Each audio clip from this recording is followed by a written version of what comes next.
ఇంతకీ అనేక వేల రూపాల్లో ప్రపంచాన్ని పట్టి కుదిపేస్తున్న ఈ చే గెవేరా అసలు రూపమేంటి? ఎక్కడ పుట్టాడు, ఏం చదివాడు, ఎక్కడ తిరిగాడు, ఏ కలలు కన్నాడు? రాకుమారుడిలా బతకాల్సిన వాడు రాకాసి మూకల చేతిలో ఎలా హతుడయ్యాడు? ఆ కథ ఈ తరానికి తెలియాలి. అప్పుడా మహావీరుణ్ణి గుండెలపై వేసుకునే షర్టులో కాదు, గుండెల్లో దాచుకోవాలని యువత అర్థం చేసుకుంటుంది.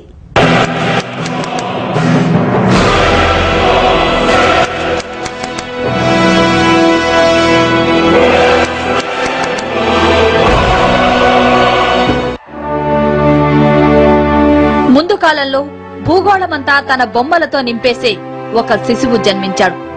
ఈ పసివాడు 3 ఏళ్ల ప్రాయంలోనే ఆస్తమాతో భయంకరంగా దగ్గుతూ తల్లిదండ్రులకు నిద్ర లేకుండా చేశాడు.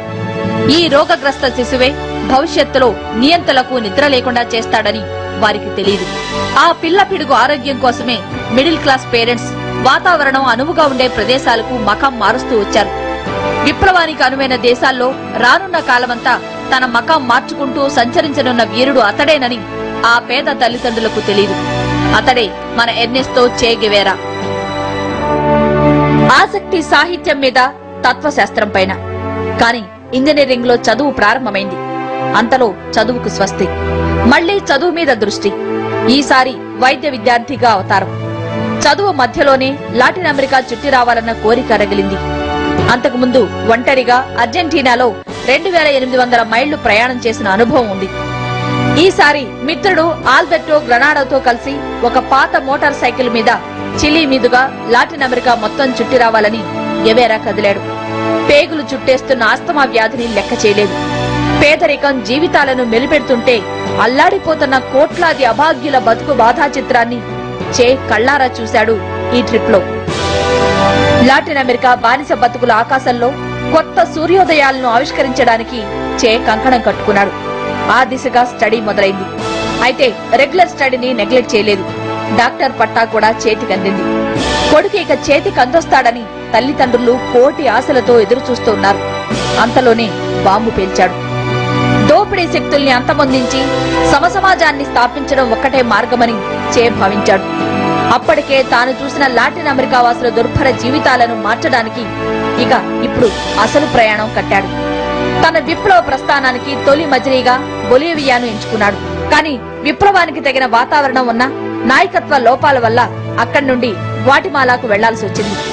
ఈ సందర్భంగానే మధ్యలో పెరు, ఈక్వెడార్, కోస్టారికా, కొలంబియా లాంటి దేశాలను దాటుకుంటూ చే తన విప్లవయానం కొనసాగించాడు. గ్వాటిమాలా రాజధానిలో ఉండగానే అనేక విప్లవ గ్రూపులతో పరిచయం, క్యూబా గురించి, కాస్ట్రో నాయకత్వంలో అక్కడ జరుగుతున్న పోరాటాల గురించి తెలుసుకోవడం చే గెవేరా రక్తంలో విప్లవ భావాల పటిష్టతకు బాదులు వేశాయి. పెట్టుబడిదారి కోటలు బద్దలు కొట్టాలని, సామ్రాజ్యవాదుల కుట్రలు పటాపంచలు చేయాలని చే కంకణం కట్టుకున్నాడు.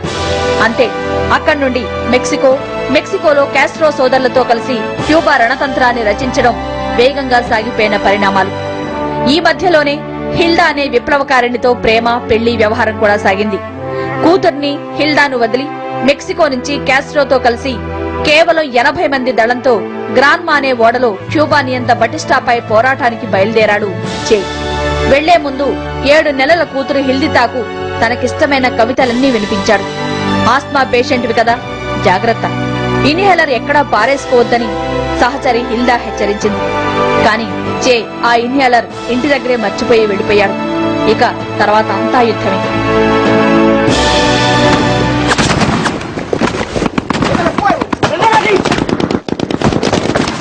Ernesto, ¿qué hacemos?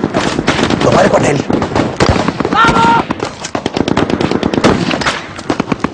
¡Cojan esto, ¡de puta! బటిస్టాకు వ్యతిరేకంగా సాగిన హోరాహోరీ పోరాటంలో చే నిర్వహించిన పాత్ర అనన్య సామాన్యమైంది. పోరాట యోధులకు గెరిల్లా శిక్షణనిచ్చి వారిని యుద్ధరంగంలో చైతన్య కెరటాలుగా ముందు కురికించడంలో చే గెవేరా కీలక పాత్ర పోషించాడు.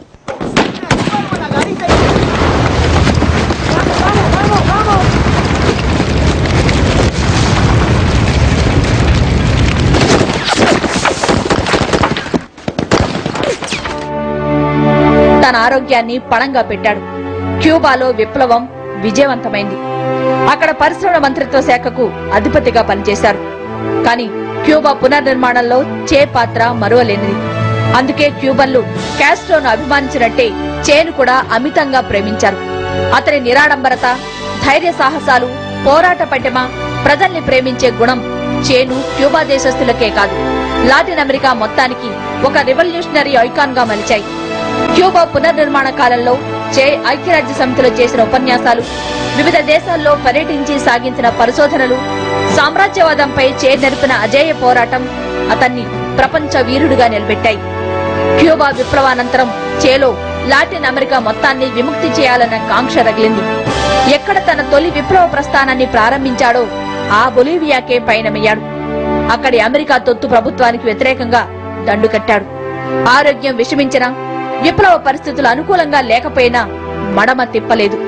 అమెరికా కసాయి మూకల సాయంతో బొలీవియా నియంతలు చేని బంధించి దుర్మార్గంగా కాల్చి చంపేశారు.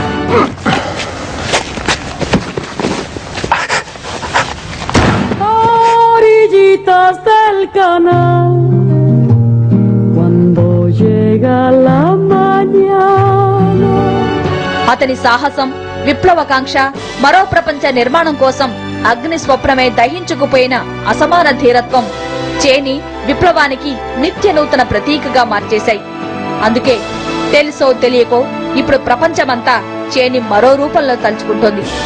ఇది వ్యాపారం కోసమే కావచ్చు, కానీ ప్రపంచాన్ని ఆవహిస్తున్న ఈ చే భూతం ముందు ముందు మరే మాయ చేయబోతోందో వేచి చూడాల్సిందే. Comandante, comandante, comandante Che Guevara, comandante Che Guevara, del ejemplo de tu vida. Comandante, comandante, comandante Che Guevara. ఎక్కడో లాటిన్ అమెరికాలో ఒక మూల బొలీవియా అనే చిన్న దేశంలో సామ్రాజ్యవాదుల కుట్రకు బలైన చే భౌతిక కాయాన్ని ప్రపంచం చూడకుండా చేయాలని నియంతలు భావించారు. అతని సమాధి ఉంటే అదొక ప్రపంచ యాత్రా స్థలంగా మారిపోతుందని వారు భయపడ్డారంటూ చే ప్రియతమ నేస్తం కాస్ట్రో అంటారు.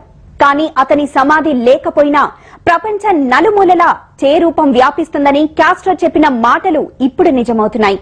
ఇది వ్యాపారమే కావచ్చు, కానీ ఆ వ్యాపారం నుండి ఒక అద్భుత విప్లవ సందేశం వినిపిస్తున్న విషయం మనం గుర్తించాలి. ఒక వీరుడు మరణిస్తే వేల కొలది కాదు, కోట్ల కొలది ప్రభవింతురు. అదే చే చనిపోయి కూడా బతుకుతూ చెప్తున్న మాట.